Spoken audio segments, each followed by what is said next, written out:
कार्य समिति की एक महत्वपूर्ण बैठक कांग्रेस अध्यक्षा माननीय श्रीमती सोनिया गांधी जी और डॉक्टर मनमोहन सिंह जी की अगुवानी में हुई।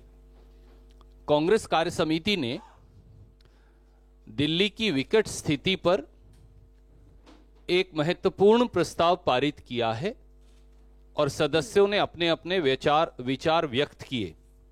मैं अनुरोध करूंगा बगैर किसी विलंब के आदरणीय श्रीमती सोनिया गांधी जी से कि वो कांग्रेस कार्य समिति के इस प्रस्ताव और मौजूदा हालात की जानकारी आपको स्वयं देंगी। आदरणीय सोनिया जी। दिल्ली में हो रही घोर हिंसा, जानमाल के नुकसान और हर रोज बिगड़ती स्थिति पर गंभीर चिंता व्यक्त करते हुए आज कांग्रेस कार्य समिति की एक आपातकालीन बैठक हुई। पिछले इतवार से हो रहे लगातार दर्दनाक हादसों के पीछे एक सोचा समझा षड्यंत्र है। इस साजिश को देश ने दिल्ली के चुनाव के दौरान भी देखा। भारतीय जनता पार्टी के अनेक नेताओं ने भड़काऊ भाषण देकर डर और नफरत का माहौल फैलाया।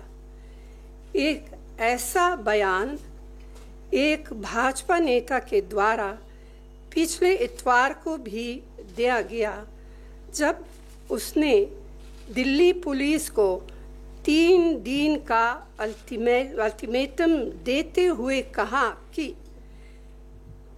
3 दिन बीतने के बाद हमें कुछ नहीं कहना।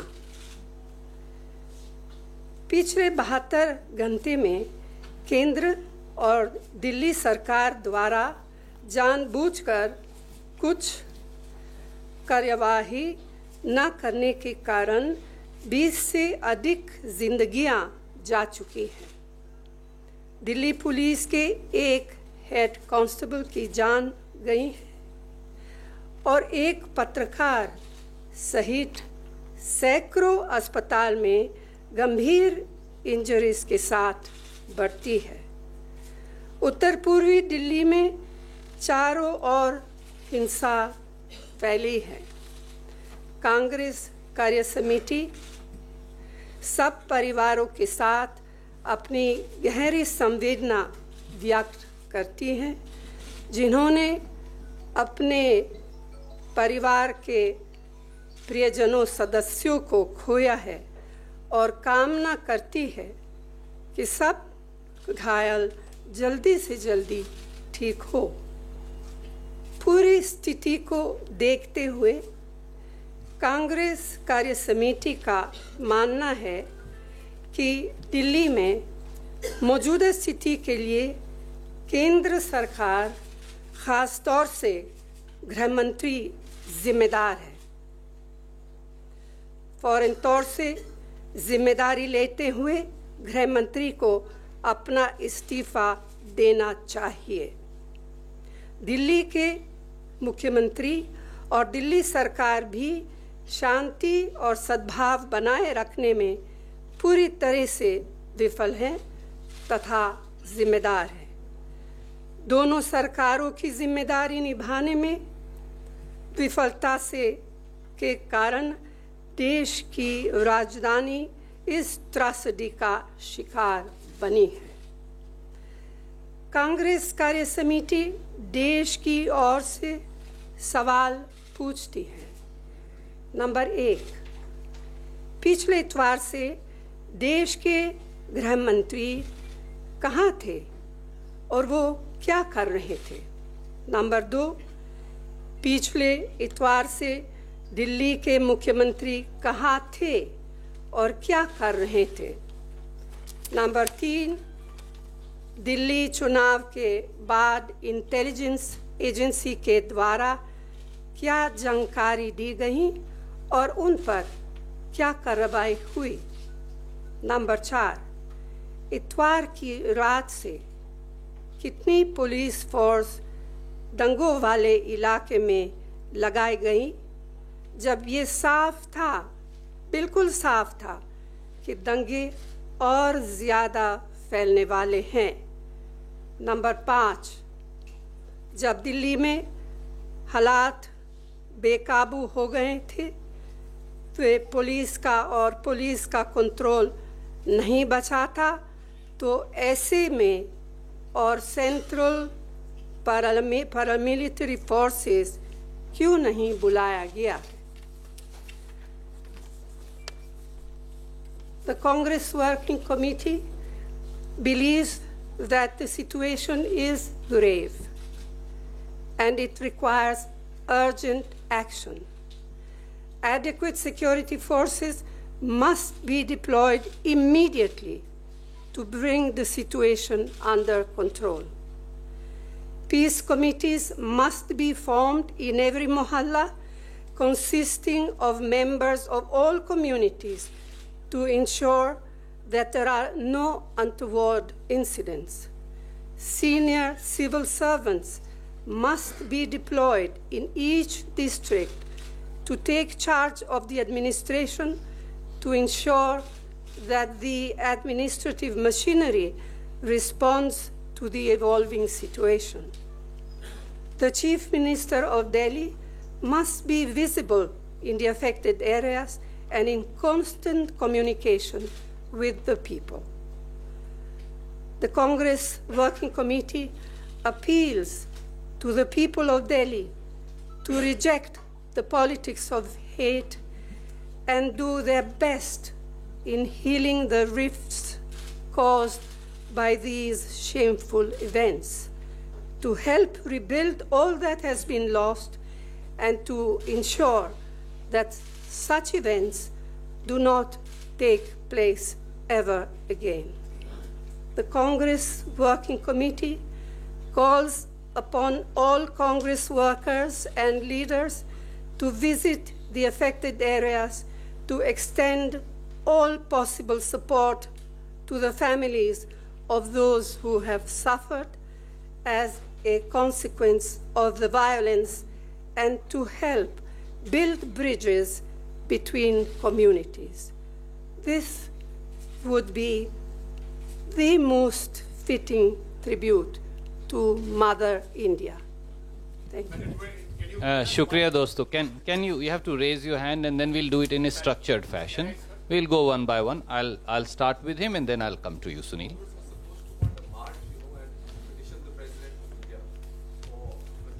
Yes.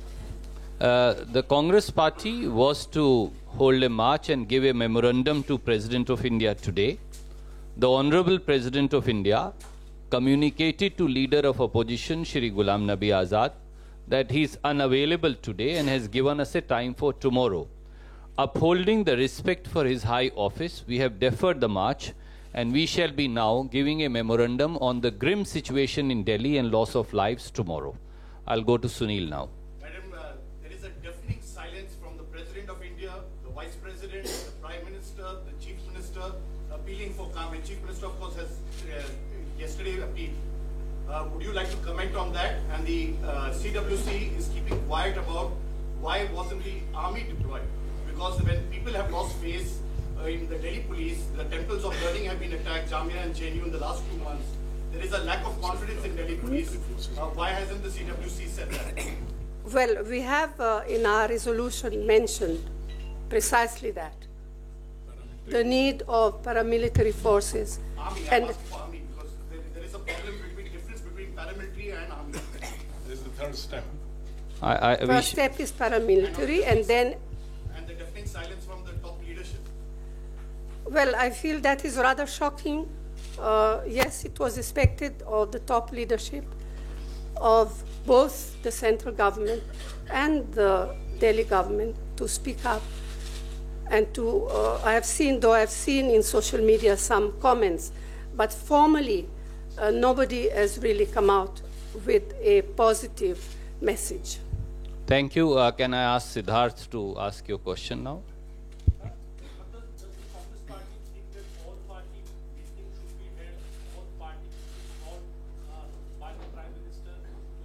Yes. You see, in the past, even during the Vajpayee government, in those days I used to be the LOP, Vajpayee ji, whenever there was a crisis of any kind, whether in Kashmir or in any other part of the country, the first thing he used to do, he used to himself call all leaders, all party leaders, and he himself, on many occasions, actually took those meetings.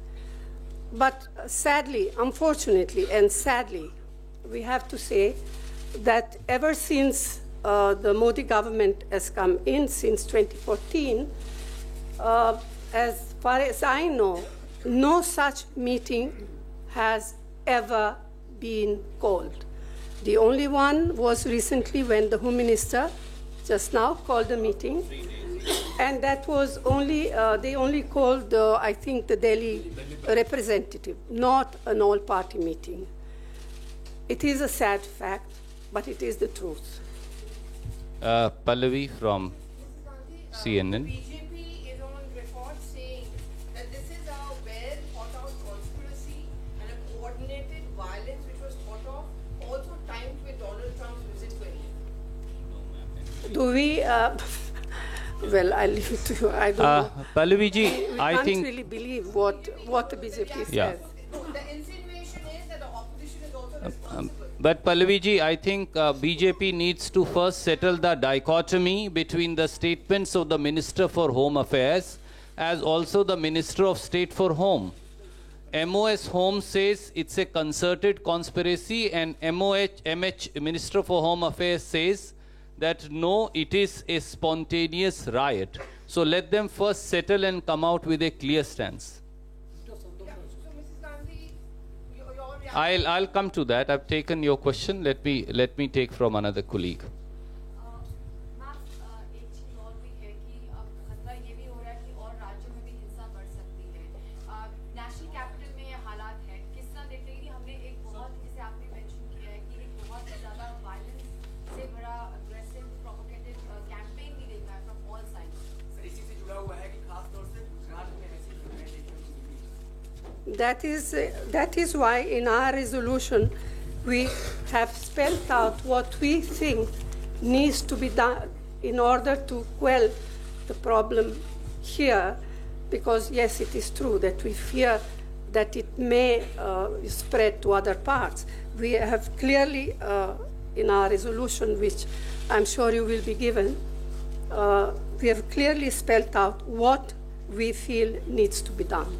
Ashok Singhal from Aaj Tak. Donald Trump से सवाल पूछा गया था इसी घटना को लेकर के जो दिल्ली में चल रहा है, तो उन्होंने कहा था कि बाकी देशों के मुकाबले भारत में ज्यादा रिलीजियस फ्रीडम है, ज़्यादा रिलीजियस फ्रीडम है, धार्मिक स्वतंत्रता है, तो सरकार काफी कुछ कर रही है जो करना चाहिए।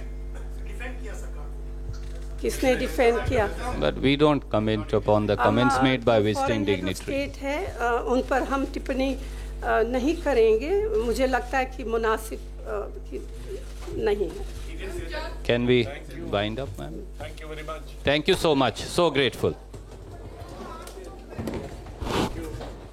तो कांग्रेस पार्टी की तरफ से प्रेस कॉन्फ्रेंस, जहां दोष सीधा गृह मंत्री अमित शाह और दिल्ली के मुख्यमंत्री अरविंद केजरीवाल पर मढ़ा गया कि उनसे पूछा गया कि आप इतवार की रात से आप कहां पर थे, क्यों इतना समय लिया गया, पर कुछ सकारात्मक सजेशंस भी दिए गए जिस पर ऑलरेडी अमल हो रहा है। लेकिन ये अब सियासत पर उतर आए हैं कांग्रेस पार्टी, या फिर विपक्ष की तरफ से इन्होंने अपनी भूमिका निभाई है कि सवाल पूछा जाए कि दिल्ली में माहौल क्यों खराब हुआ। अमिताभ बताइए। देखिए, जवाब तो सरकार भी देगी और तुषार मेहता भी जाकर कोर्ट में देंगे, लेकिन इतना तो साफ है कि जिस तरह से सरकार कल से हरकत में आई है, उन्हें जरूर ये इस बात का एहसास होगा कि स्थितियां हाथ से निकल रही हैं। तभी आपको अजित डोभाल जो राष्ट्रीय सुरक्षा सलाहकार हैं, उनको उन इलाकों में जाना पड़ा, उन थानों में जाना पड़ा और पूरी नॉर्थ ईस्ट दिल्ली के उन इलाकों में दौरा करना पड़ा जहाँ पर मॉब बेकाबू हो रही है, भीड़ बेकाबू हो रही थी। ऐसा मौका पहली बार आया जब राष्ट्रीय सुरक्षा सलाहकार को खुद ही निकल कर जाना पड़ा, और जाहिर है उन्होंने ब्रीफ तो जरूर कर दिया होगा।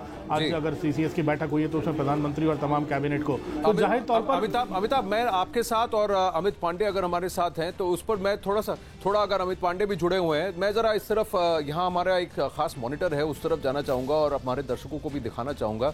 अगर